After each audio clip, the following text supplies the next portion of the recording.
Hello, my name is Annika. I'm from Ontario, Canada. And growing up, I loved to play sports. My favorite sports were hockey, being Canadian, and also basketball.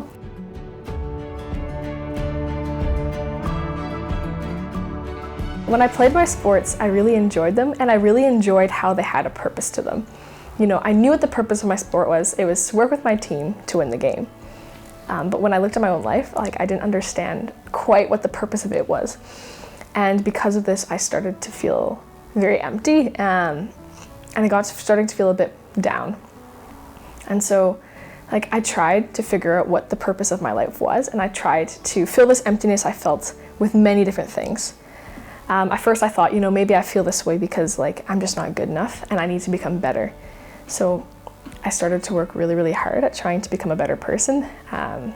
So I thought if I was only a little bit more popular, or if I had a few more friends, or if I was just better at my sports, or better at my athletics, or better at my school, then I would be happy. And so I started to go crazy doing all these different things, trying to fill this emptiness I felt.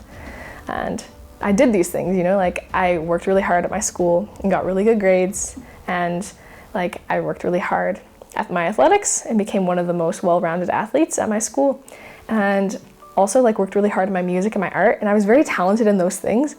Yet no matter how hard I tried, I just didn't feel like I was good enough, and I always felt like I needed to do more. There was something missing, and eventually I just reached a breaking point. I just realized that I was doing all of this, but nothing was really helping, nothing was changing. I still felt this emptiness. As soon as I gave myself just a moment to stop and think, I could just feel it coming back. And I recognized that all the things that I were doing were just a way for me to distract myself from how I was feeling.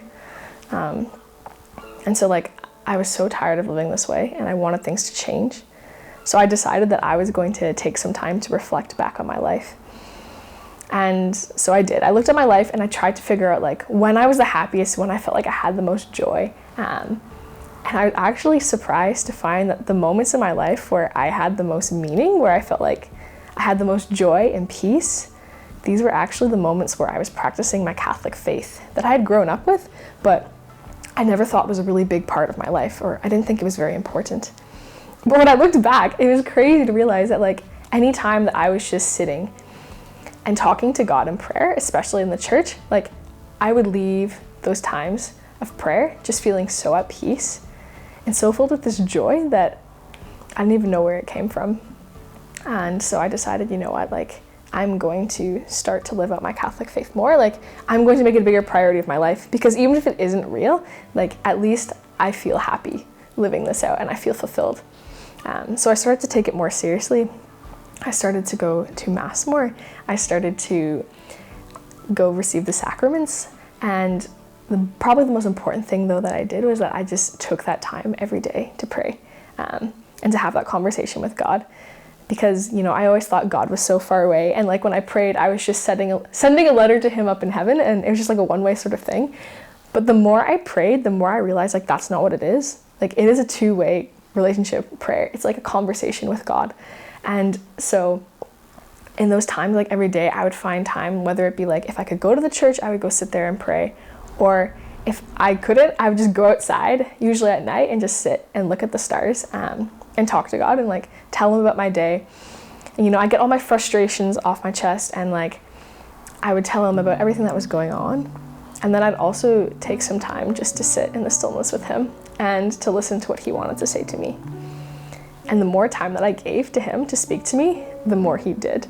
And the more he revealed his heart for me and how much he loves me and how he wants to continue to pursue a relationship with me.